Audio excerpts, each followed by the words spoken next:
Hi, Lauren. I do. How you doing? I'm good. How about you? Good. So you're like in San Luis, right? Yes, San Luis Obispo.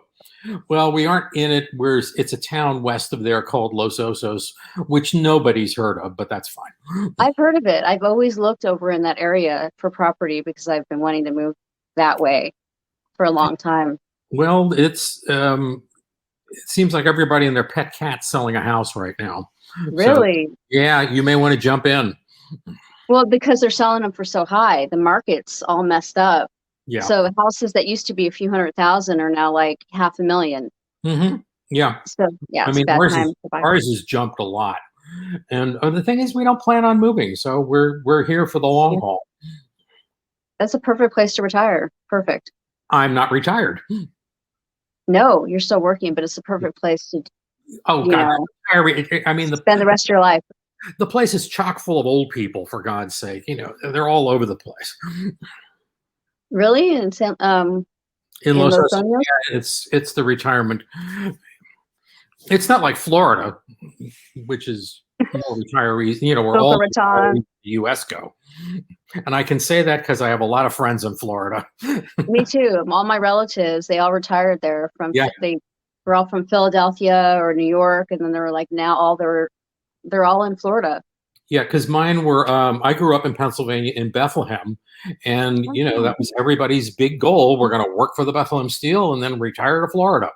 So That's great. So we're both from Pennsylvania. Okay, so let's talk about your cinematography because that's the most important thing to me in a movie, to be honest. That's the first thing I look for is, well, the writing and obviously the acting, but the cinematography is what brings it all together. it does, and you're. What I keep saying, my job is to put what's going on in the director's head up on the screen. Most of my work's been in visual effects, but as that's changed over the years, I've gotten more into live action. So I've done a couple of features, some documentaries, um, some low budget stuff. Some in the visual effects end, it was all pretty high end stuff. So But can you talk about that? Which projects did you work on? let's see: Lord of the Rings, Blade Runner, the original one, Star Trek 1 and 2. Close Encounters of the Third Kind. Wow, I'm that thinking movie was amazing. So you did the cinematography on that movie in particular? on the miniatures. Oh, the miniatures. Yeah, because that's when Close the Encounters. Close Encounters. Yeah, I was part of the saucer unit. Oh, wow. The saucer unit. That sounds funny. Well, Yeah. So, surprisingly, on Close Encounters, there was, I think, at the most, and this was counting people in the optical department, the model makers, everybody. Highest crew we ever got was maybe 100, 120. And yeah. now you look at something like, well, even Lord of the Rings. The credits are as long as the movie. Oh, yeah. Me and my roommate were talking about that. We're like, okay, as soon as these credits stop, it's like half the movie's already done. It's Yeah, like, there's so many credits. Like, when is it going to stop? But it takes a lot of people to make a really good movie. It's because a team effort. and one of the things Peter Jackson's credit on the first three was that he was using basically every visual effects technique in the book. Force perspective miniatures, force perspective trick photography, Bilbo's house at the beginning when Gandalf comes in. That's all force perspective. Matte paintings, miniatures, trying, you So name it. you worked on Lord of the Rings. What department were you in for that? Well, I was one of the 5 miniature units. I did. Oh, I did the Lothlorien. That's the big trees with the elves live in the trees, and then the Paths of the Dead. I went to New Zealand twice. Really enjoyed it. I'd go back, but the game's changed so much over the years. So, I know I have a friend that moved there oh, 5 years ago during the whole political uprising, all that. But now I guess it's everyone's moving there, and so it's completely changed. They put a lot of restrictions on it, and one of the restrictions is an age restriction. I mean, you can go visit. Well, if once the COVID thing settles down. What do you mean an age restriction? What? For example, if above a certain age, they will not grant you permanent status. Or if they do, you have to come in with a dump truck full of money. Because what they don't want is the oldsters coming in and putting a strain on their healthcare system. Oh my God. There's like 3 million people in the entire country, if I remember rightly. So, I mean, you can still go visit. You can still enjoy, travel But around. you just can't move there. They're like, it's temporary status. well, because they have free healthcare, and so they're afraid that that's going to be a problem if the older community moves there. I refer to it as the geezer clause. They don't want the geezers coming in. What is the age? Like over 50? I thought it was 55. I know some folks, older folks that moved over there, but they did it early in the game. So yeah, I have a friend that moved over there early, like I said, around 5 years ago or so. I think Barry Osborne, who was one of the producers on Lord of the Rings, he moved over there. And okay. Because I've been to his house. Please share with us some of your history. How did you get into cinematography and filmmaking? Okay, that was a question at the bottom of the screen. Yeah. I've always wanted to be into film. Because my mom was dragging me to the movies when I was just a little cinematographer. Me too. And it was her love. Well, it was also to get us out of the house and get away from my grandmother. All of you that have seen The Wizard of Oz, raise your hand. My grandmother was kind of like the Wicked Witch of the West. Oh, no. Yeah, but regrettably, nobody dropped a house on her. So we ended up going to the movies to get away from her. But my grandma's like that. A love for film. And my mom, in 1964, decided to move to California. And the first thing that went, hey, this is where the movies are made. I know you never met my grandmother. I know. Yeah, that's the whole thing. That's the whole thing. And being in Southern California, it was like, oh, I may stand a shot at this. So kept, not pounding on doors, meeting as many people as possible, and came across this one guy at a coffee house in Reseda, California, of all places, and he needed an assistant. Okay, what do you want me to do? And it kind of started from there. I did a stint in that, worked on a TV series as I had some fancy ass title that paid no money, and moved from that into animation, and animation got me into the camera local. And once I was in there, then a commercial house doing a lot of visual effects on that in the camera house. And then their lead cameraman went off to do Close Encounters, calls me up like 3 weeks later and says, you want a job? Yeah. Oh, yeah. It's a feature. I don't care. So that must have been so amazing to get that call. I mean, that's a classic. I didn't know what I was getting into. And it turned out, Lauren, do you know what and audience, do you know what motion control is? It's kind of a computer controlled camera system. And because the saucers in Close Encounters are all put together from various elements, you had to do one pass, roll the camera back, put on another set of lights or devices or whatever, do it again. And when it all came together, you had a flying saucer. Okay, yeah. So it was, they started with computers even back then. It was more like an overgrown tape recorder on steroids. Yeah, it was all new. It was like technical. It was the same controller that they used on Star Wars. They built 3 of them. We had 1. Oh, okay. So you had already seen Star Wars, or you already kind of They no, were, you hadn't seen that? oh, they were working on it at the same time we were. Wow, I didn't know that. In That fact, was the guy that was heading up the saucer unit, I was the operator, would go on our way to work, which was on the other side of the Santa Monica Mountains in kind of near Marina Del Rey. And we would stop in at the Star Wars facility and say what they were doing. And then every now and then they'd come over and see what we were doing. It didn't matter. It was very loose because the two movies were so vastly different from each other. But it was that was such a prime time for magic as far as movie making goes. You know, but those two movies, yeah, they're still today. Just they will live on forever. It's funny because I just looked at something on YouTube that top 10 science fiction films of all time. It's this guy's list, and Close Encounters and Star Wars and Blade Runner made the cut. So, Yeah, you worked on Blade Runner. Let's talk about that. that was a lot of fun. Well, yeah, it was. There were some challenges. Luckily, I was far enough down on the totem pole that I didn't get a lot of this coming on my head. But Ridley Scott's came on the stage one day, and we were doing downtown LA. And the buildings, I'm 5'8". The buildings must have been 7 feet tall. And we were doing shots of those. And Ridley comes on and goes, "Where are the mega buildings?"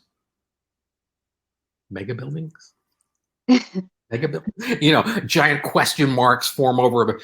He wanted these huge, huge buildings in the background, and they didn't have them. It's people think that LA is just this big, like New York, and it's not really. This was all new stuff that had to be manufactured, and this was Blade Runner, the original, was set in 2019. Well, here it is, 2021. Yeah. That's crazy when you see movies that were you're supposed to go back go to the future, and you're like, I'm living in that future right now, and it's nothing like I thought it would be. Right now, and I'm still waiting for the flying cars. Flying cars and all of that. Yes. What's going on with that? When's that coming out? No, I don't think that would work. I don't honestly like the Jetson style. I think there would be too many accidents. Yeah, I know the way LA drivers. Yeah. Around. Can you imagine them in the air? It would just be out of control. Falling down all the time. Which special effects studios have you worked with, and what did you do with them?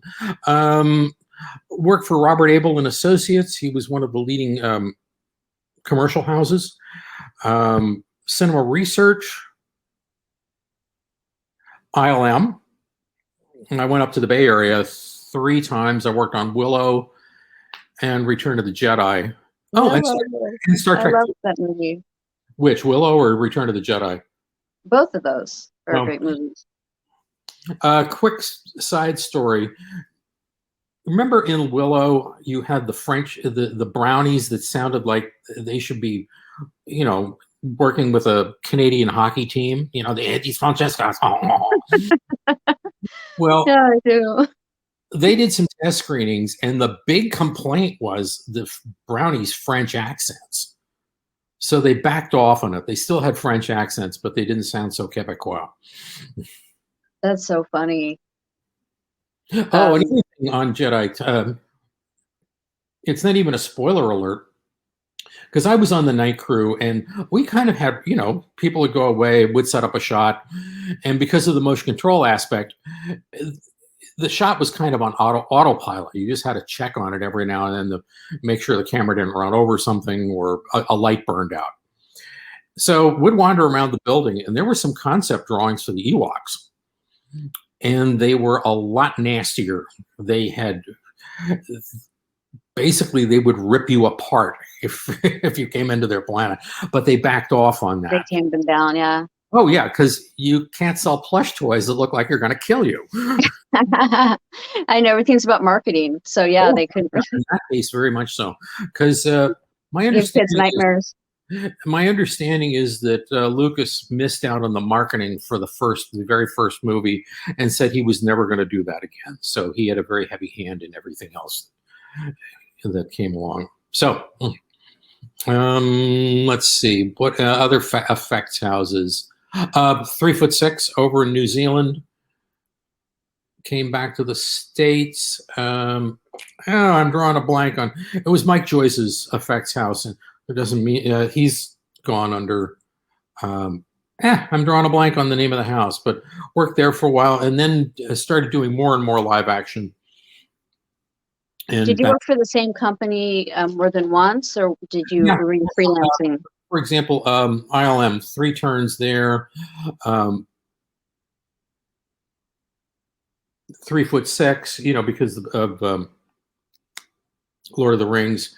But a lot of times, most of the work that I get was either people knew me. I worked with Peter Donen a lot, so and Bill Taylor. I'd get calls from them. We're doing a fill in the blank. Okay, when? Well, it's next week and it's 3 days. Okay, fine. So, any of you that want to get into film, be prepared for periods of unemployment. Oh, yeah, of course. So you are going to, to me, this is the best job ever. I love this. When I'm sitting at home on my hands, not so much. Is there a genre of film that you haven't worked on that you would like to work on? Yes, some big action film. I would love that. Car stunts. Liam Neeson movie. Yeah, buildings blowing up. No, we did that, but we did it on a lot smaller scale. We were still blowing stuff up. It was all the stuff that your mother yelled at you not to do in the backyard with your model ships and airplanes. What are you doing? Nothing. Firecracker goes off. Plane goes flying all over the yard. But in this case, we were doing it professionally, getting paid to do it. So like Blade Runner, that was an action movie, right? It was, somebody described it as a future film noir, and I like film noir. I think they're great. In fact, if anybody's interested, the next time you watch Blade Runner, the original, turn the color off, and it becomes this very nice black and white 1940, has a very 1940s vibe to it. Ooh, I'm gonna have to do that now. What would you like to give? Yeah, what advice would you give to aspiring cinematographers and filmmakers? Any advice? Get yourself out there as much as possible. Go to film festivals, meet people, shake hands.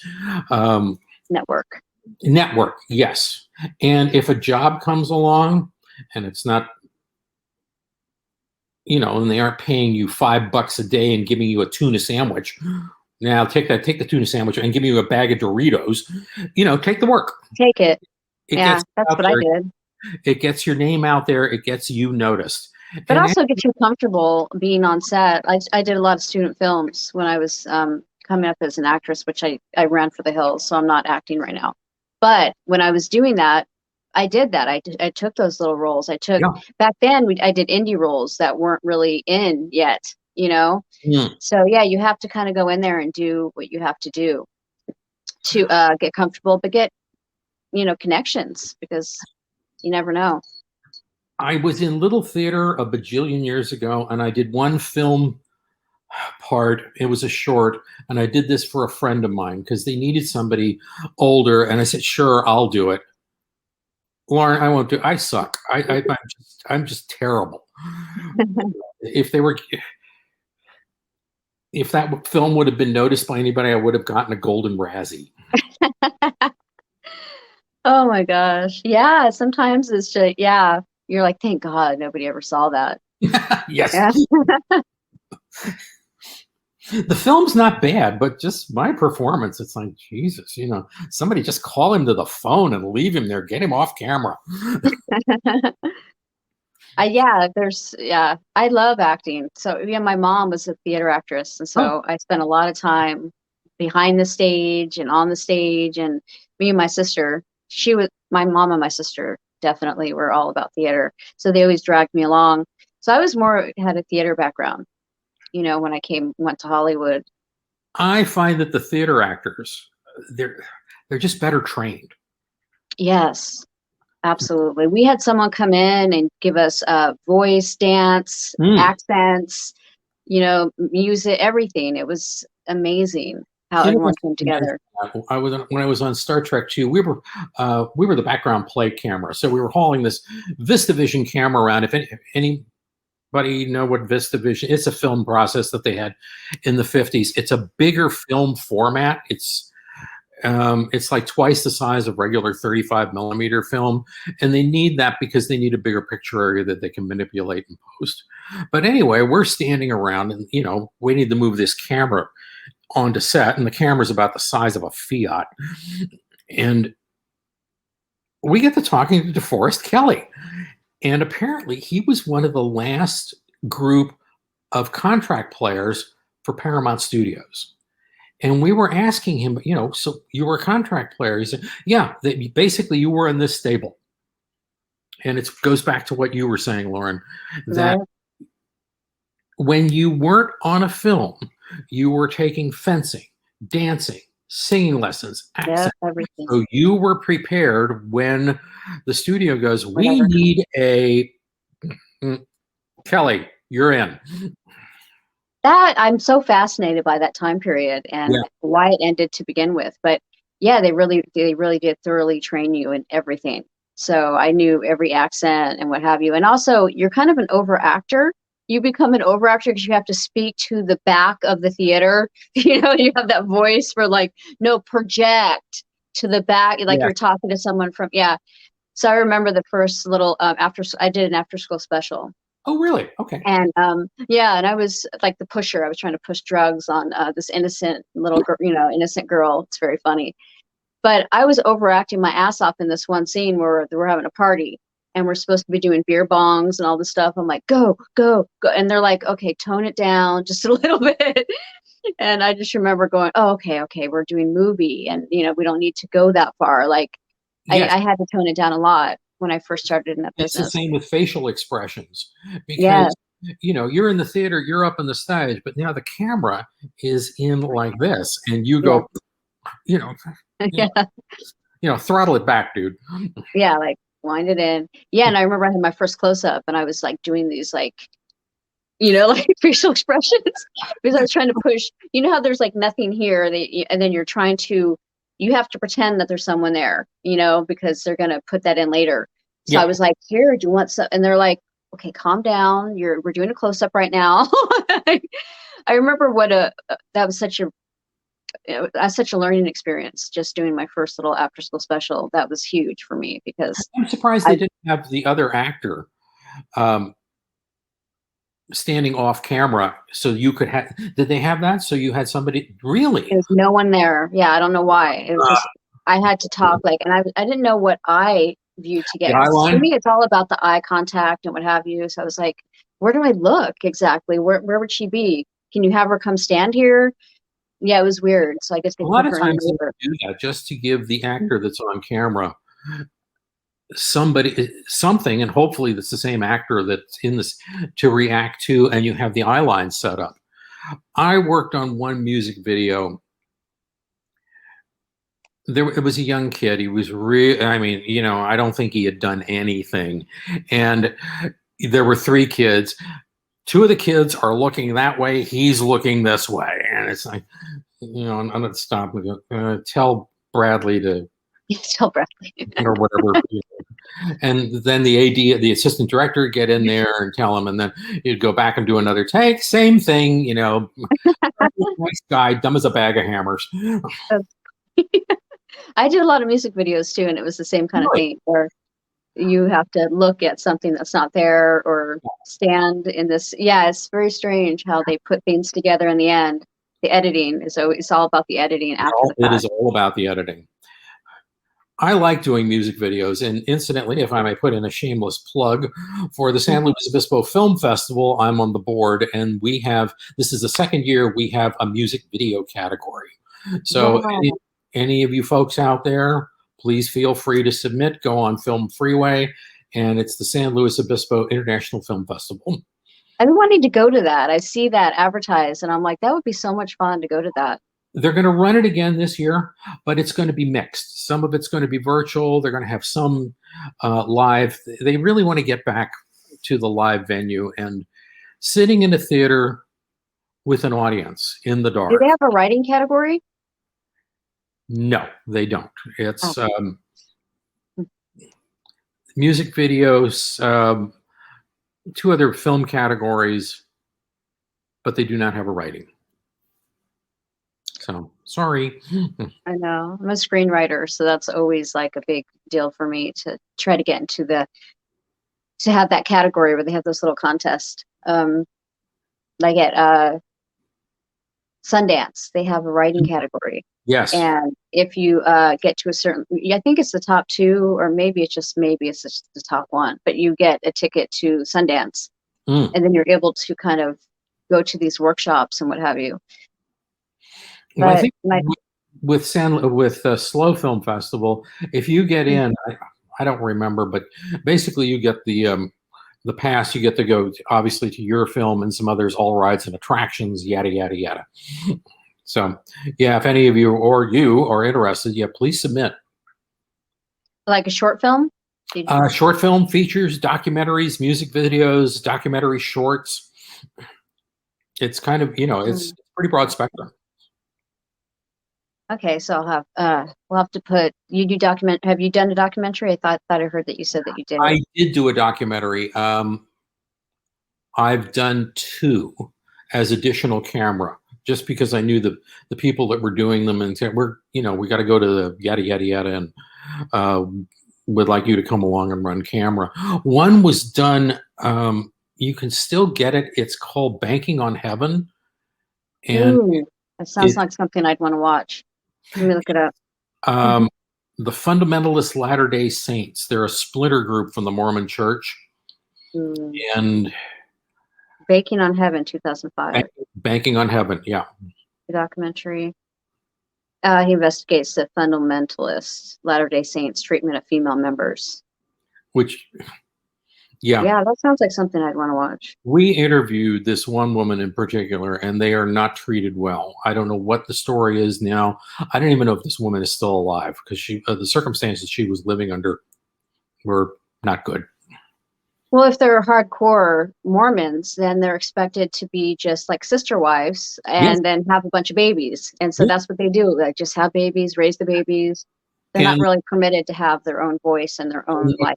Lori Allen, who produced and wrote the film, the thing she's bringing out is, because they're having all these kids, they're tapping into Utah's child welfare system. And basically they're bleeding money out of the state. They are. Yeah. If any of you heard of Warren Jeffs? Oh, absolutely. I'm fascinated by that story. Jeffs group. I think Warren is a guest of the state somewhere.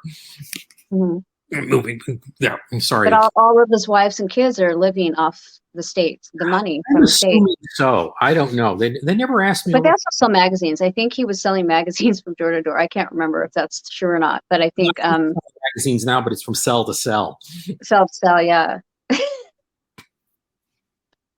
That was good. That was a good one. I don't know how they're making money now. I know that a lot of people had left. A lot of women are like, yeah, forget about this. But there's still a lot of people that are very dedicated to him, and they still talk to him and send him things and do whatever he says.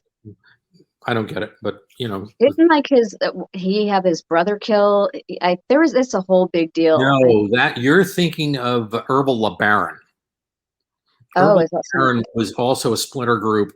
This was several years earlier, and the lady that wrote and produced Banking on Heaven, she was his niece, and Herbal engineered. Because I looked up his history and also talked to Lori over dinner several nights. Herbal engineered several hits from Herbal. Yes, that's who it is. Yes, from prison. Yeah, nice guy. Lovely. Yeah.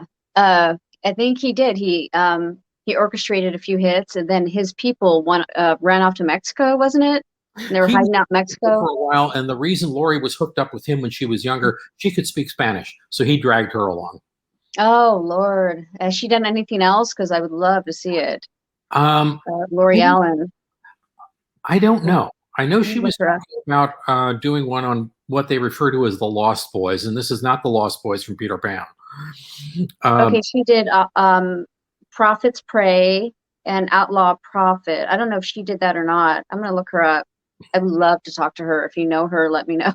She is in Las Vegas. I keep in touch with her, kind of, sort of, but yeah, you would find her very interesting, very fascinating. Yeah, the whole thing fascinates me. I'm obsessed with like cults and that whole thing. I'm upset. I listen to audiobooks every night to go to sleep, and you would think that that would be like damaging to my brain, but I don't know. Yeah, the whole thing fascinates Well, me. I watch true crime shows at night, so Me too. My roommate hates that, so I have to do it separately. I'll watch it without you, you know, but I try to make him do that, and then it freaks him out, I think. So, luckily I'm married to somebody that likes that type of thing, loves gangster films, loves crime films. yes, I'm So all about that. bring in a handful of DVDs and say, well, we can watch the Care Bears, the new Martin Scorsese movie. We're doing that. Okay, fine. We're off to the media room. Put that in the tray. Yeah, Start. see, that's true. Lauren is all about crime and mystery. And World War II, yeah, I'm obsessed with World War II drama.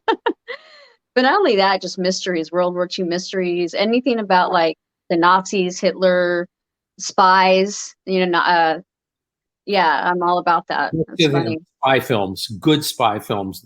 I mean, I enjoy James Bond. I really do. And all the gimmicks and gadgets that they have. But if you start getting into the way true spies work, it isn't like that at all. No, I don't watch those movies. James Bond. It's funny that I don't. My mom is really into that. I do enjoy them. I always said I'm gonna have to do this. I'm gonna have to start from the beginning and get into the James Bond. Mm-hmm. I always wanted to do that, but I'm more into real, like based on true stories, spy movies. John le Carre, I think he worked for MI5, and he's done a whole bunch of books dealing with this kind of dark. James Bond is completely the opposite of reality. Yes, including all the physics, car jumps and stuff like that. Yeah. Le Carre is closer to the way things really work. And how do I know that? Because the woman I worked with up at ILM, her dad worked for the CIA. He was the head of station at the Brussels office. Came into work the one day, the most nondescript person I've ever met. It looks like he should be selling insurance or something. This is nice, pleasant man. And he worked for the CIA. And Bess told me that the John le Carre things are actually closer to what goes on. And she got that from. You have to blend in. You have to look like every other person, somebody that nobody would even think of. Mm-hmm. Yeah. I have severe anxiety disorder, but I used to want to work for the CIA. I always wanted to be like a spy, and I thought I would be so bad at this because I'm such a nervous person. I would just give it away within the first 5 minutes. I'd be like, sorry, okay, this is what I have to tell. A lot of the work done in the CIA, it's data analysis. It's taking a lot of things in and drawing a conclusion as to what's happening, what might happen, that kind of thing. So, do you ever watch those shows where they're like hunting for Hitler?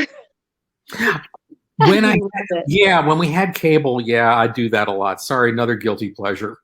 I know. Me and my roommate got into that for a while, and we found out the CIA and our government were tracking him, and I guess that he didn't commit suicide, and they didn't find his bones, and they found a woman's skull that was in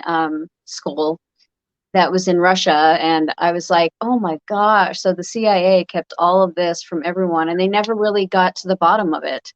And I saw another program probably about that same time. The Russians found him. Yeah. So the Russians found him, and they took his skull and they took it to Russia. But then somebody a group of people, I don't know if it's one person or a group of people, I can't remember. But they analyzed the skull, and it was a woman's skull. It wasn't even his. So nobody knows what happened to Hitler. And then there were sightings of him all over Buenos Aires or whatever. Yeah. So I think thinking of Hitler and who he was as a person, if you analyze him, he would have never committed suicide. There's no way. He would have escaped. And at that time, all of his secretaries and his, they were all escaping around that same time. So I think he escaped.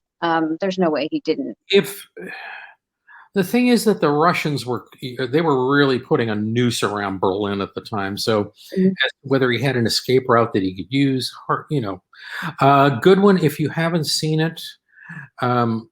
It's a German film called Downfall. I think I've already seen it. If I haven't, I'm going to watch it. Vans, okay.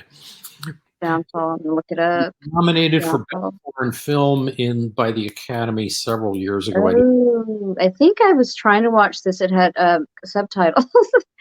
Yeah, in 1942. I think they call her Trod Jung. She was the secretary. I read her book. It was such a good book. Yeah. So it's about her and the peak of his power. She claims that he committed suicide. I remember her saying that in her book, but she wasn't there. She had left. She escaped. He was like, "Get out of here, all of you!" And there was a plane waiting. I'm trying to remember. It's been a while since I've seen it. Bruno Ganz puts in a terrific performance as everybody's favorite unhinged dictator, and he swings back and forth. I mean, Bruno Ganz, yeah. Oh my Lord, what a great cast. Terrified of Hitler, but he's very nice to her. He's very kind to her. She's like, "Hey, I know you're nervous. Just settle down. We'll get through this." And he loved her. Yeah. And she talked good about him. She said that he was a really nice guy. He was good to his people. Like I could see that. Like they'd have dinner parties and he was always making sure everyone had what they needed. And he didn't smoke, he didn't drink, he was a vegetarian, he loved animals. Like he was nothing like people would think he would be, but her book was fascinating. It was. But yet on the flip side, at least according to the movie, something had come up and he'd fly into these rages. And bad temper. We're going to get X number and find this guy, hunt him down and kill him. Adolf, where were you planning on getting the people? Seeing that the Russians have everything pinned down and they're out for your head. So, exactly. He would go into tantrums. He'd have these little tantrums and beyond tantrums. I mean, this was like foaming at the mouth, eyes rolling around in the head, But he was waiting for this special bomb or what have you. They were developing, and he thought that was going to do it. That they were going to win the war because he had this special. They were working on an atomic flying bomb or something like that. Yeah, something. I think I don't even know. Atomic bomb, but I think. There was a heavy water. It like flew. What? There was like a flying bomb or something not like one that had like mechanical that flew on its own. And I don't know, but I remember hearing about that. They had the B-2s and they had the buzz bombs. And from everything. He was kind of counting on that. And then for him to throw all of the Hitler Youth on the front line because they were the only people left. The elderly and the Hitler Youth. Yeah. You see this like a 12-year-old kid holding a gun and like going, "I'm going to defend, hand grenade in the other hand." Germany. Yeah, I feel so bad for them because they took a bullet for him, and it was already over. He should have just saved them, at least save the youth. If he wanted, he was a dick. He was a dick. Hitler was an asshole, but he had a good side. He had this, and they were either afraid to approach him or just knew that it would fall on deaf ears. He wouldn't go for it. We are not going to surrender. Yeah.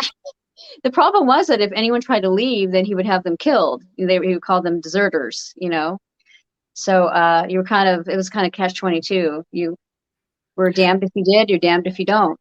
There was a movie done in the 60s, and it was dealing with, and I can't remember the title of it. I think it's called The Beast. And it's these kids, Hitler Youth, and they're defending this bridge against this tank. And I think it's a Soviet tank. And it's like, you guys aren't going to win. This is not going to happen. Just run. They were so dedicated to him. Even after the war, it was like they were still like, I don't get it. I don't get it.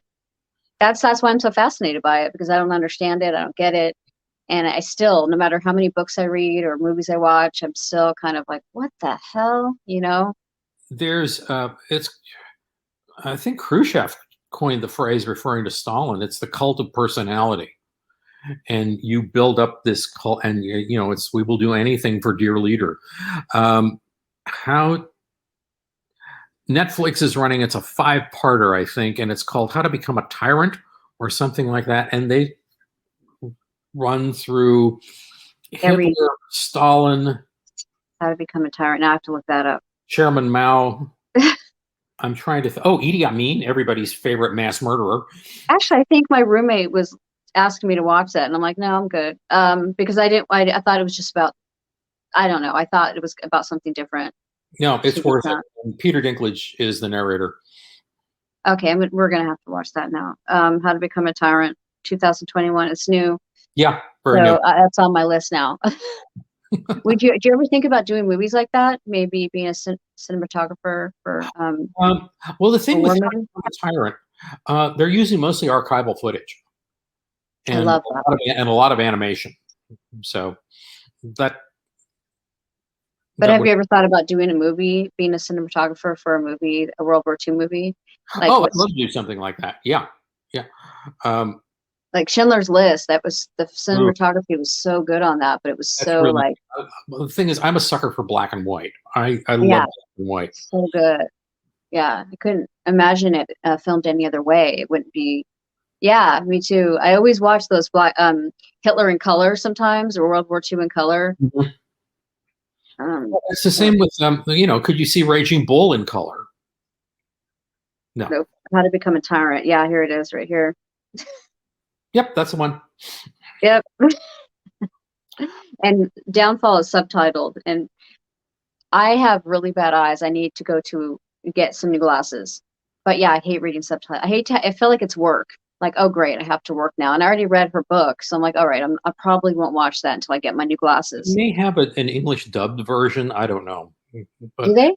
I don't know. They probably do by now. It was 2005, so I'm thinking they might. I tend to veer away from dubbed because I want to hear how the real person, the actual actor, sounds. Yeah. And like Pippi Longstocking. Pippi Longstocking, they had it dubbed, and it was so bad. But as a kid, I thought, oh, why is their mouth moving so differently? In your mind, you think that's the way they sound. But it's just that. It's like, why is their mouth still moving and there's no dialogue coming out? When they end up sounding like the Swedish Chef. That's funny. Yeah, that's a good example of dubbing is Pippi Longstocking. I think they were Danish or something. I can't remember where they were from. But you just wanted to be there, Denmark or Sweden, something. Yeah. And they didn't have any paved roads for some reason. It was so weird. Everywhere they went, it was like a little dirt village. I'm thinking, where the hell are they? What, Pippi goes to the third world? I know. That's what I thought. Yeah, the houses, they had hung out their clothing. I was like, when is this? I think it must have been in the 60s. Maybe even the 50s. I don't even know. I never watched the Pippi Longstocking movie. It was just, not my thing. Now it was Pippi Longstocking fights Godzilla. Okay, I could get into that. That's funny. Yeah. She was just a badass. I wanted to be her friend because she always she had animals, she had gold, you could go anywhere, but she had gold, but what can you do with it? You end up in a village, and a dirt village. And it was weird. What could you really buy with that gold? Into the major city, and it's like, here's this young teenager. I'd like to cash in my gold bar. I know. I know. It's like, what are you going to do with it? They would get food. They would end up having somebody would pack them a little lunch, and they would have just food. I'm like, for that gold bar, that's all you got? Yes. You got some toast or whatever, like some chicken and some bread and some butter. I don't know. That was funny though. That movie. Pippi Longstocking. They go into an air balloon. Genres earlier. I would like to do something on the order of Hellraiser. I worked on one not too long ago. It was a horror movie, Terror of Halloween. I think you can get it on Amazon Prime. Actually, it turned for a low budget. It turned out to be pretty good. I was not the DP on that. I was the unit manager.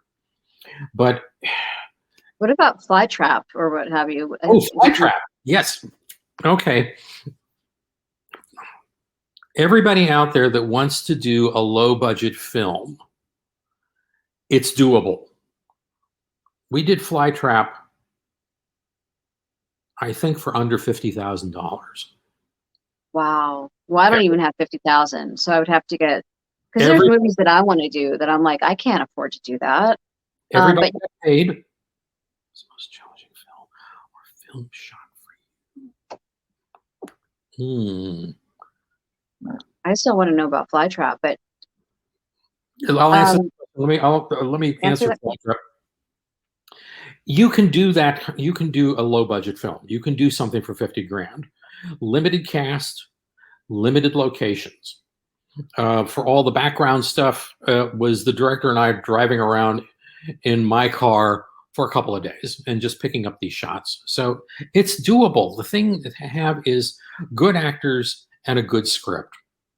That's script is everything. Yeah, that's because then even if they're good actors, if you have a bad script, I've been experiencing that lately with certain things that I've been watching, and I'm like, okay, I can't even watch this. The writing is so bad that the actors suck. It's not even their fault, really. It's just well, it's if all of you are familiar with Walter Houston, actor out of the 40s, it was John Huston's dad. And Walter was an actor, and his line was, "I'm not paid to make good dialogue sound good. I'm paid to make bad dialogue sound good." And it's true. That's true. Most difficult, challenging shot. I would say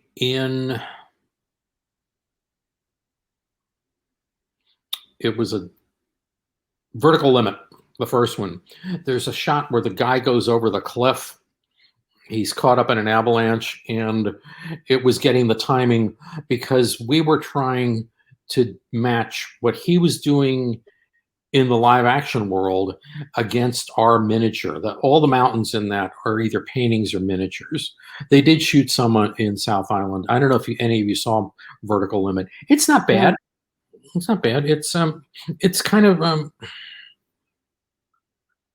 it's people go to the Himalayas and they're challenged by various things. And they did not shoot it in the Himalayas. They shot it on South Island in New Zealand. And all the miniatures we did were done in a parking lot in Van Nuys, California, right near the airport. I love hearing things like that. Yeah, because you always wonder when you're watching a movie like that, like, okay, where did they shoot it, and are those miniatures? So it's a movie about people that want to do challenging things. Yeah, it has to. I don't remember. I saw it once, and it's like, oh, it all worked out really well, and it just did not stay in the memory banks. Sorry, didn't make it to the hard drive. Yeah, sometimes that happens where it's just, I'm trying to look at screenshots. It just came in. It's like, okay, so what was your latest project, and what are you working on now? Right now, I have just, like, this morning or yesterday, finished up this script. I was a work for hire, so I'm got that, and it's sent off to the guy that owns the thing, and we'll see what he says. He sent back some notes that I have to talk to him later on about. Some of your suggestions are really good, and others, it's like, what were you thinking?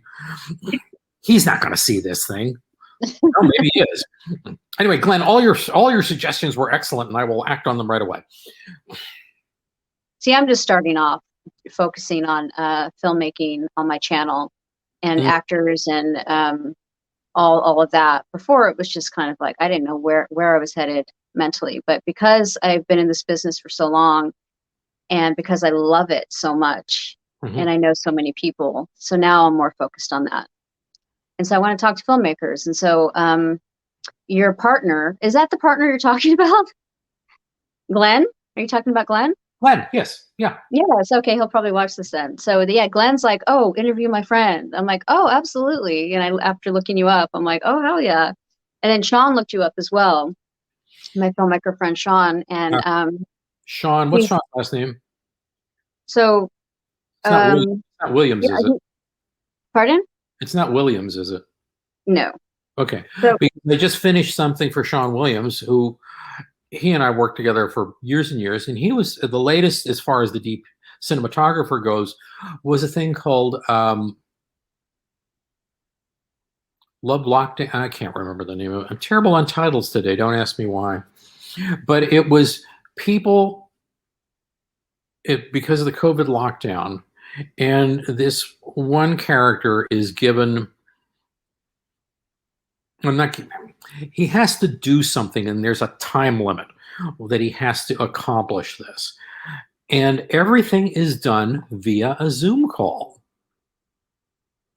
oh, that sounds like a really fascinating premise.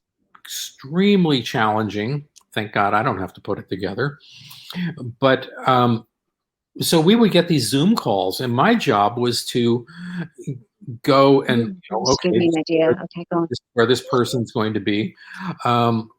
Too much light, your background's boring. Do you have anything you can move in?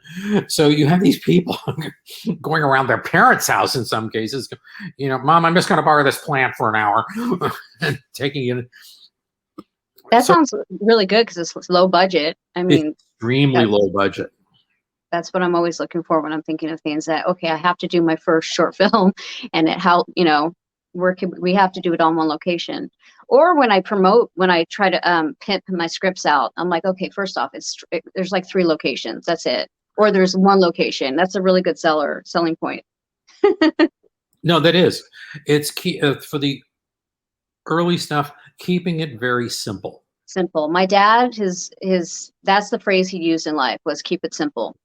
Yeah. And so I have to remind myself of that all of the time when I start getting too complicated with everything, not just filmmaking or what have you, or writing.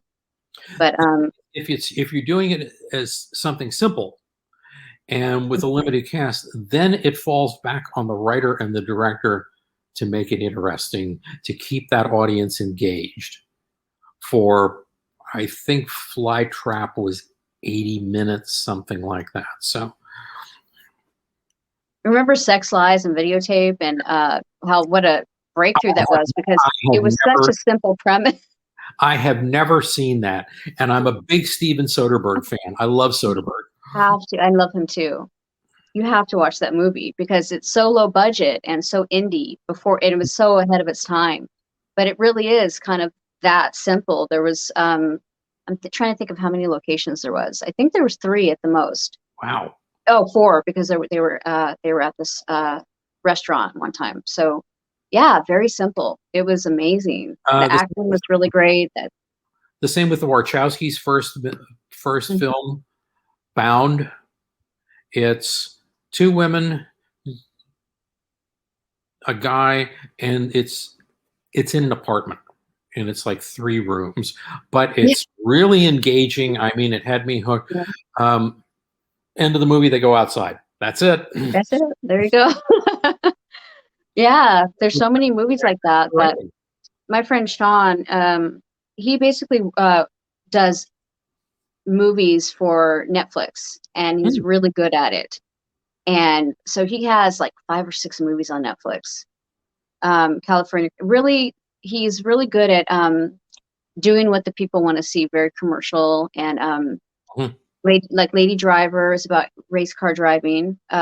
California Christmas, Wheel of Fortune. He does really good movies that are Netflix friendly, but he also does other things as well. He's a writer as well. So yeah, should definitely watch that interview.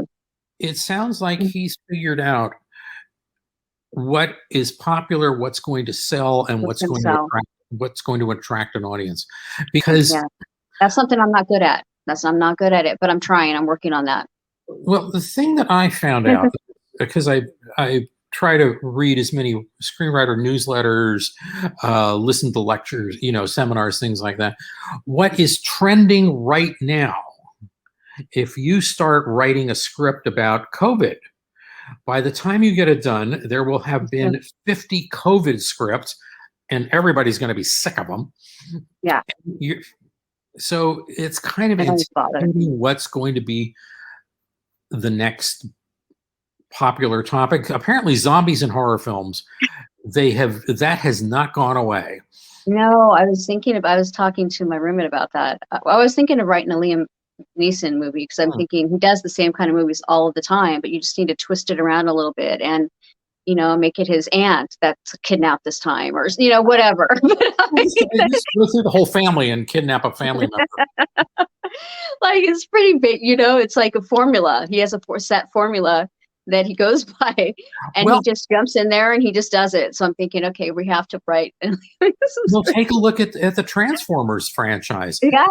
Well, I don't watch those movies, but I watched the first two, and that's only because I had to, because they were nominated for visual effects, and I'm a voting member of the Academy. You're a voting member, yeah. So I feel obligated to watch the film, and I will watch all films in the category, whether it's costume, sound, whatever, because if I'm not going to make it a vote if I haven't watched them all, because I feel I'm shortchanging somebody. So that's me. So you're working on a screenplay now with your friend Glenn, right? I've just finished. We're on the final round. So I believe my bro worked on Transformers films in post. One of the many. His brother. He has a brother that's talk about your brother really quick. My brother? Roger. His brother. His brother is an editor. Oh. And I think he works does he work at Paramount? Where does he work? He worked at on the Paramount lot. He worked at what used to be Paramount Sound, and they just got bought out by some English company. So, well, he's technically not Paramount. The building on the Paramount lot actually, I believe, doesn't say Paramount Studios anymore. Paramount Technicolor. Oh, he worked for Technicolor, Technicolor Sound, and he worked in editing for that. And he does the final layout, layback, laydowns. And now he does. But the pandemic kind of killed his job for a while. But I believe he's working back to work. Well, that's one of the nice things with the way the technology's evolved, that you can do so much in post, and you don't have to go to the studio. You don't have to show up at a facility. Friend of mine, the two short films that I've done and on Flytrap, she does all the sound mixing from her house. And really, yeah, Lauren, she has a studio at her house. She does. She's taken over the one room. She has the monitors, this huge ass mixing panel. I would love to talk to her. Yeah, I would love to talk to her and see her studio. Let me know. That would be great. I'll send that along. I'll ask her and see if it's and have her tell her to give me a tour of her studio, and I love that. We have a little studio in the house here, huh? Yeah, we have a little studio for because he's a voice actor. He's a voice actor. Oh, okay. And so he need to set up shop and start recording and then edit and all that good stuff. Just do that. I used to, when I needed the money, I would do little voiceover stuff. Not voiceover, but they would dub a background voice. So ADR. Okay. Yeah. So I would have to go to a studio, and then they would show the scene, and then we'd have to go, oh yeah, talking about, yeah, just make things up, What time are you going to be there? I don't know. Let's catch the train, whatever. So yeah, I would do stuff like that for just extra money. But that was always fascinating to me. I never knew that they dubbed that in later. They would it's like quiet on the set, and so the extras are just like, mouthing things. Yeah, they're mouthing it, and the band is up there, playing away. Their laugh track. Yeah.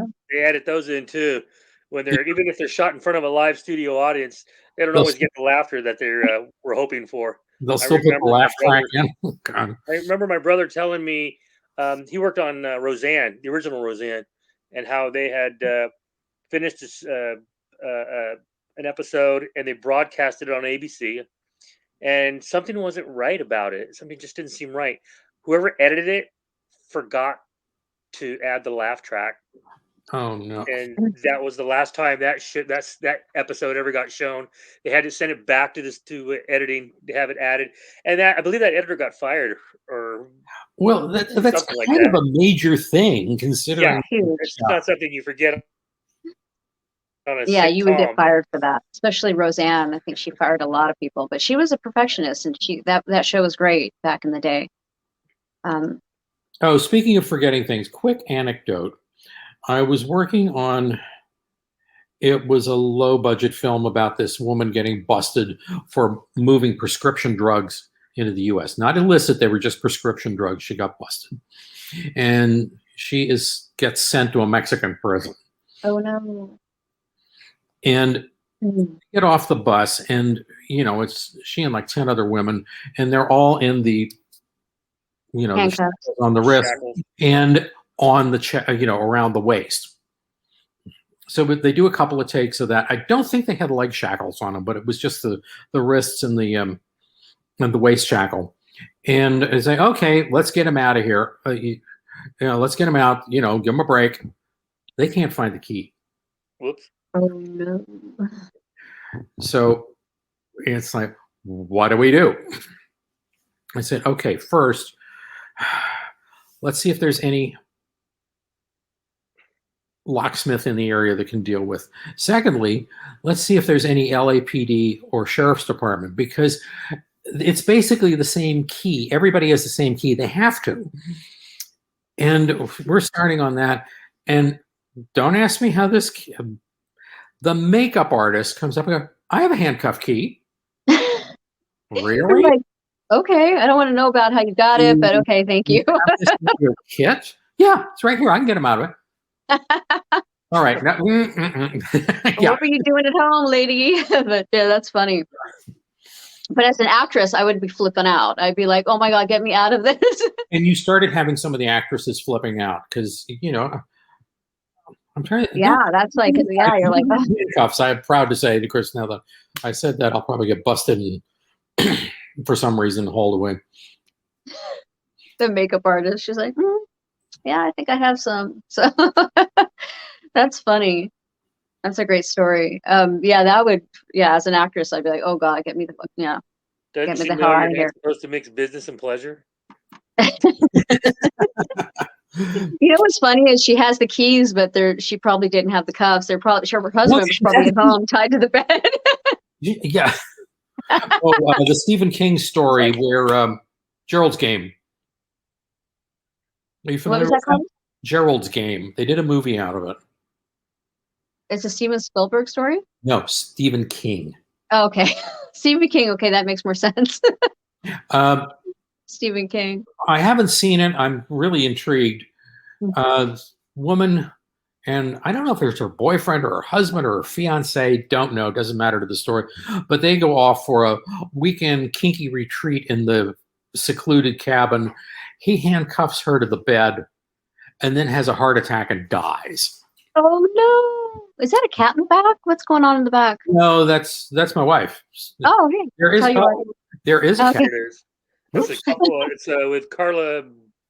What the hell's her name? Carla. I have to watch Gugino. that now. What is it called? It's called. What is the Gerald's movie Game. called? Because I love Yeah, it's not what he Stephen King says. movies. A couple goes to a cabin in the woods and to spice up their life, and he ties her up, cuffs her to the bed, and he has a heart attack and dies. And Yeah. she's stuck. What is the name of it? I'm sorry. Gerald's Games came out in 2017. I think it's definitely a watcher. It's called Gerald's Games. Yeah, Game. And Gerald's Game 2017. Oh my God, that's such a great. That's like a low budget film too. I'm sure. Aw, beautiful. Is it he or she? It's a she. What's her name? MC stands for Manic Cat.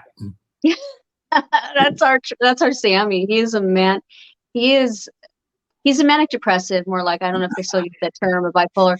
But yeah, sometimes he just wants to be alone. He is in a bad mood, and so he slams the door. Like, he'll come into my room, and then we'll be in the other room, and he'll slam my door. And then we're like, okay, he's in a mood, And then, like, the next minute, he'll be running around the house, like, manically, just flipping out. And oh my gosh. This one doesn't do that so much. She's 16. She will be 17 in January, so she's getting up there. How old, Roger, how old is Hermes? Hermes is like 14. 14. And then we have a 13-year-old. Do we have another 14-year-old? He Yeah. adopted this cat Mm. that was so old and nobody really was adopting her because she was old. And we named they named her Ghost. And we call her the princess now, and she's agoraphobic and she stays in his room and she doesn't want to come out. She'll go to his bathroom sometimes, but she's amazing, but she's older. She's from what, 14? 13. 13. Yeah, a lot of people don't want to adopt an older cat. You Yeah. know, you want a kitten. That's fine. And I think that's great. But right now, this one's enjoying being an only child. Her companion died about a month ago. Oh, I'm sorry. Well, thank I'm you. so sorry. That must have been really hard. And she's 17, and how old was her companion? She's 16. Tippy was 14. Yeah. So, but we're thinking about, when this one is no longer with us, looking at an older cat, just You because should. they're harder to adopt. Yeah, I was surprised that he did that, and he brought her home, and I'm like, I was the one going, why did you do that? What are we going to do? And because it's hard I'm still kind of not attached to her yet because I'm afraid because we've had so many losses with animals. No, because And, she went all Tasmanian devil on my hand the first day I brought her home. Yeah, she's not. And then she attacked. We just had this little kitten named Jerry. He was 4 months old, and he was on drugs because he just had his balls neutered. Yeah, he just got neutered, and so she attacked him too. So he still holds a grudge against her. Whoa! And yeah, he does not like her. Yeah, but she's great. I go in there and I visit her, and I know what it feels like to be agoraphobic and to not want to deal with people. So they tried to sell her off as being like people friendly, animal friendly, and she lived in a house full of. No, that cat lived alone with somebody older and didn't know how to deal when her owner died. I'm assuming, but yeah, he gives her a great life. As far as I'm concerned, she has her own little bed near the window. And well, Lauren, the more you go in and more you interact with the cat, the cat's going to get more and more used to you. Excuse me. So yeah, she comes up to me and she says hi. She says meow, and I pet her, but I'm kind of afraid of her. She scratched me once really bad. I bled, and she's moody. And I've had cats like that. Yeah. This one, the one that I just put up on the screen, she had an injury a few weeks ago. We think she fell and landed on something. Maggie, wife, picked her up to see what was going on. This one screamed, turned around, and bit the hell out of Mag's finger. So it was Kitty to the animal hospital to be checked out, and then Mag off to French hospital to have her finger looked at and a tetanus shot. Yeah. Oh no! So what happened to your cat? They gave her some pain meds, and she's fine. Yeah, back to her bouncy self, and And Maggie's fine. She's healed up. But her finger looked like an Italian sausage. The thing was huge. Oh wow! Yeah. Yeah, you got to be careful. You don't know what they've been through. I was going to mention something. Anyway, that's kind of. So do you have kids? Kid. She's living up. She's married, lives in San Francisco. And is she in the business as well, or? I had absolutely no desire to be in the business. Zero. I mean, I took her to sets and things like that. On Wilder. Yeah, it was on Wilder Napalm. We were setting somebody on fire because we needed the elements on either the arm or the body or the head or whatever. So I brought, take your child to work day. So she's sitting there doing her homework, and then we're going to do another take. And Joe Viscoso had come out with all this crap on him, and that set him on fire. And as soon as we put Joe out, she'd go back to her homework. So that was kind of a fun day.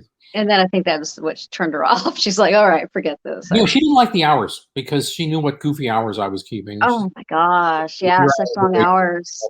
I didn't mind it. I'm a night person. So when we had night shoots, I was like all about it. But yeah, it gets like 16 hours sometimes, 17. It's all night, all day, everything. But yeah, if you're that type of person that, could adjust to that. Yeah, and it is long. That's the other thing. People that want to get into, just be prepared, especially if you're in live action. You're going to be doing some long hours, and especially when there's a date where everything has to be, where all the principal photography has to be finished, and you're There's going to deadlines. Yeah. deadlines. That's why there's long hours, because there's And deadlines and you got to get it if done. you're in post, it's going to be the same thing. Yeah. So that's the kind of business it is. And you have to prepare for that as well. People always think it's so glamorous, and it's, oh man, the last shoot that I did, God, I haven't been in that business in a long time. It was the Wedding Crashers. Oh, yeah. Yeah. And I had a speaking role, but I got it clipped out. So that's a whole other story. But yeah, I remember the church scene. We had to come in and come out again, come in and come out again, come in and come out again. It was hours and hours. And there was this extra that was like, I am going to kill him. I'm going to kill him. He had an accent. I don't know where he's from, but it was very funny because he was just so over it. He's like, God, how long have we been doing the same thing over and over again? And the director is a perfectionist, I'm like, I don't know, but I need a cigarette. Back then I used to smoke. So I got caught smoking in the bathroom. And it was, I denied it. I denied it to the end. I was like, it was not me, because they reeked of cigarettes in there, because they have to lock you up for the time period that they're making you come in and out. And, they have to put you on lockdown. You can't open the doors. And so there was quite a few people that had smoked in that bathroom. And so I was like, oh, why not me? Why not? There's a window right there. But yeah, it's long hour. You have to just prepare for that. Thank God I don't smoke anymore. But back then, that's one of the things I noticed. A friend of mine lent me a whole bunch of film noirs, and it's all films from the 40s up into the mid 50s. And one of the things that we noticed watching these, everybody smokes. Everybody. You're going to a bar, half the bars has cigarettes going, and it's crazy, right? They're in a restaurant and they're smoking. Oh my God. Like, how are they? It's so weird now. I'm writing a movie right now. It's kind of a time travel thing. But yeah, that's something one of the characters is like griping on the whole time. She's like, put your cigarette out. You know that secondhand smoke can kill you. It's a big deal. But even in like the 80s, it became a part of who the character was. Like if you wanted like a gritty, you were a gritty character and you were kind of emotional or anger or whatever, you would light up a cigarette. Or after sex, automatically you light up a cigarette. Oh, yeah. At a club, whatever. There's always a reason why you light up a cigarette. And nowadays, I'm so used to not seeing that anymore. And when I do see it, I'm like, wait a minute, that person, she's smoking a cigarette? Every once in a while, they'll sneak that in there. I can't remember what I was watching, but one of the characters was smoking a cigarette. And I was like, wow. It was like shocking. But yeah, in the 40s, 50s, all of that, there was always cigarettes, every character. That's what people did. Taper off as you got into the 60s, and now unless it's a period piece, you won't see that of it. Or if it's again part of the character. Yeah, the character. It's if the character has major like issues. It's always some mental issue that are like they smoke cigarette, their anger, or whatever. But even the scripts that I wrote, I have like a stack of scripts that I wrote. But in most of the scripts that I wrote, there's always a character smoking a cigarette. I'm thinking, okay, I'm going to have to go back and like revive that and redo this. There's so many scripts I have to redo and take certain things out, put certain things back, because I started writing them in the early 2000s. So things have changed a lot since then. And if the director wants him back in, the characters put him in themselves. Get back in. Yeah, or I could have a character that is the whole thing is that she's trying to quit smoking cigarettes. I don't know. Maybe if I do have a character, maybe they're talking about okay, you know what? I have to quit. This is ridiculous. Because you can't smoke anywhere anymore. You can't even smoke outside. Because when I was quitting, I remember just being at a mall, outside the mall, and someone's like, you can't smoke out here. I'm like, I'm outside. What are you talking about? But no, they don't even want you outside. So No, I don't smoke cigarettes. I did that in the 80s, and I think I did it for 2 months. And it's like, nah, not me. Then I smoked pipes for years and years. And now I'm smoking cigars, but I do that. The last one I had was like 6-7 weeks ago. My doctor says I'm a hobby smoker. So, yeah, if that's what that's my what you're brother. doing, don't worry about it, So, My brother smokes cigars. That's all he smokes, but it's on occasion. It's not all the time. So my yeah, sister smoked. She's trying vaping. I tried vaping too. So the I did vape it. pen. Yeah. We don't know what that's going to do to us. So I quit that too. I quit the vape pen. So I don't smoke anything now. But I Mm. have that one emergency cigarette. Do you remember? I know that you're into movies. Do you remember that movie with John Cusack? And it was about a haunted room at this hotel. And this hotel kicks his ass. I mean, with supernatural, ghostly demons. I don't know if look it up. It has, yeah, it's so amazing. It's such a good movie. It really is, because it takes place all in just this one room. And he has this one cigarette. It's like he quit smoking a long time ago, but he always carries this one cigarette with him just in case. The emergency And so cigarette. after he kicks the room's ass, metaphorically or what have you, he lights up that cigarette. And I was like, it gave me the idea. I was like, okay, I'm going to have an emergency cigarette just in case shit goes down. And that's what I do. It's just there. I haven't smoked it. But you have to watch that movie. I think it's Room 1261 or John Cusack. Let me look it up. But anyway, I am going to have to. I have to let you go too. But the John last Cusack. thing, if anybody that's interested in getting into film, keep plugging away at it. It's harder than when I got in, but it's still doable. Do your own stuff. Do you would you be interested in if I had a panel of people that are in filmmaking, would you be willing to come on the panel? Sure. Okay, that sounds good. I'm going to come down to LA because the drive from. Oh no, on here. I would never make you drive out here. That would be too much. Yeah, it's like 2.5. You're in Ventura, right? Far. Yeah, I used to be in Ventura, and now I'm in just Ventura County, and it's a long drive now. Not a big deal. It really isn't, because one of the nice things where we are, it's 3.5 hours to LA. It's 3.5 hours to San Francisco. So it's just fine. And whoever. It's room. Here it is. I'm sorry, I wanted to get it to you before. It's room 1408. It's just called 1408. And it's such a good movie because it's so. I mean, it's really low budget if you think about it. But it's room for it's just called 1408. It's 2007 horror movie, and it's a good movie. You would like. It's a horror movie. But yeah, if you want to sell movies these days, you have to write horror or action movies because they're always going to sell. Yes, especially horror, and that's when Steve Brooks, the director of Flytrap, he somehow got it in the Cannes Film Festival, and he was over there, and we're emailing back and forth, and Steve said, what's the big thing over here? And this was several years ago. And did you go to the Cannes Film Festival? No, I didn't, and I just wasn't in the cards at the time. Yeah. And he said, it's horror films. Yeah. And then it's because he said there were a whole bunch of them. They were pushing them, trying to get them sold. Okay. So I don't think it's a genre that's died out. If anything, if you're going to do a horror film, do something like, I like the first Saw. I thought Saw was really good. I like the Saw series. I do. I've only seen 1 and 2. I haven't seen the rest of them, and I will get around to it eventually after I watch all the the bajillion other movies I keep promising to watch.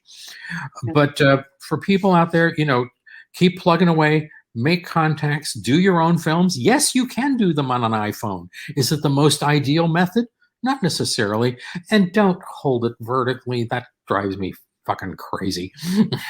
Yeah, there's a guy named his name's Sean as well, and he did it all on an iPhone. What? Sean Baker. Sean Baker, and we're friends on Facebook. That's weird. We talked to him a few times because he likes to do.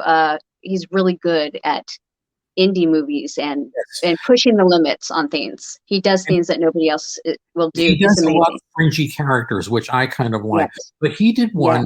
Yes. It was Tangerine. Tangerine was such a good movie, yeah. But he used the iPhone the whole time, and it was I don't know amazing. why he used the iPhone, and it wasn't a gimmick. No, it was because he knew, saw this guy, this woman or guy down the street, and he was fascinated by this person, and that's how I heard it started. It was like him and his friend kind of started videotaping them with their iPhones or something, asking permission, of course. I can't remember if that's kind of what I thought. So I think that he just decided, you know what, we don't have time for all of this. Let's just see what we can get with the iPhone. Here's the reason, and I got this from one of the people that actually worked on Tangerine.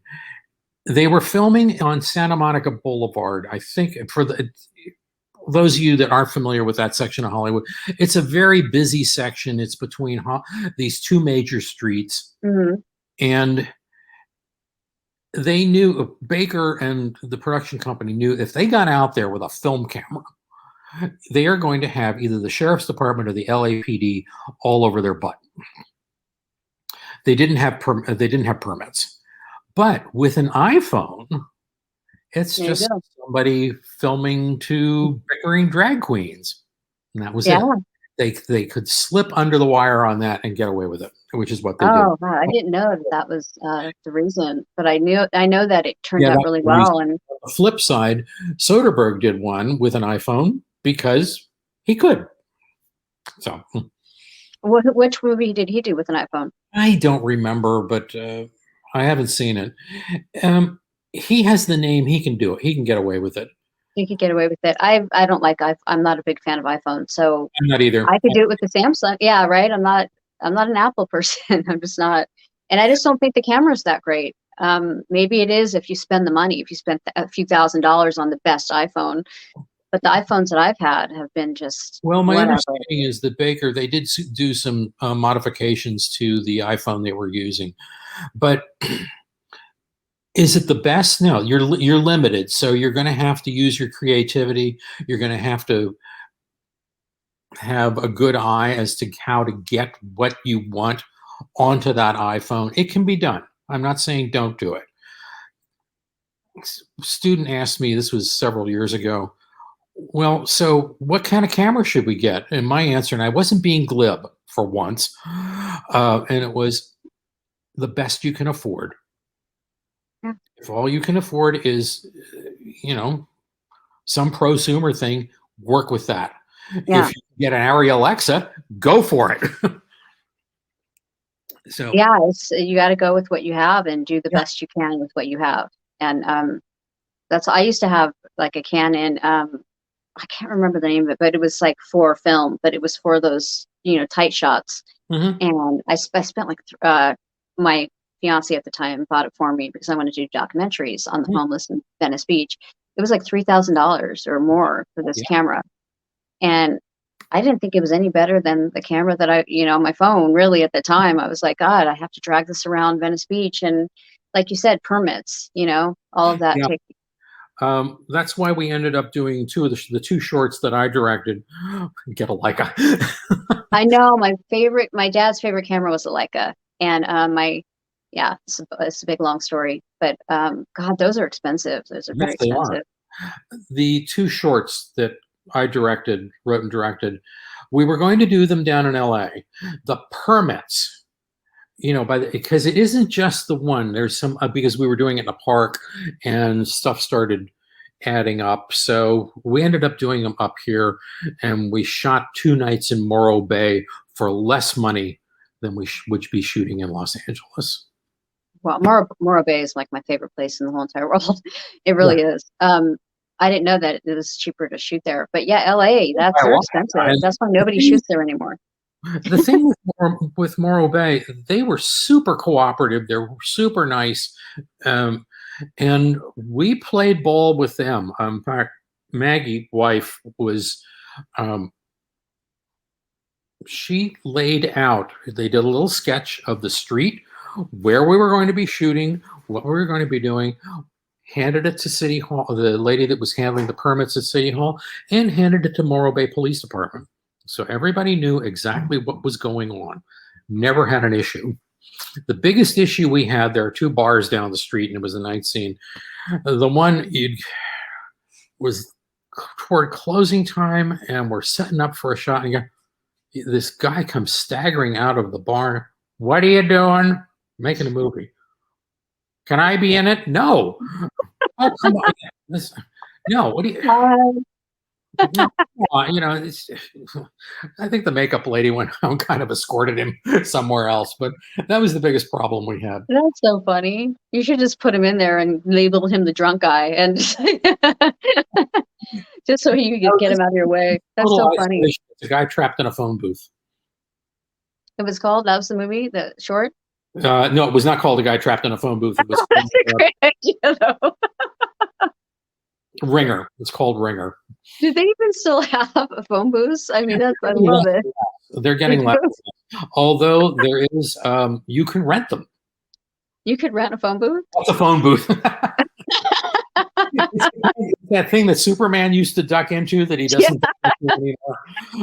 He would just use his iPhone now. Oh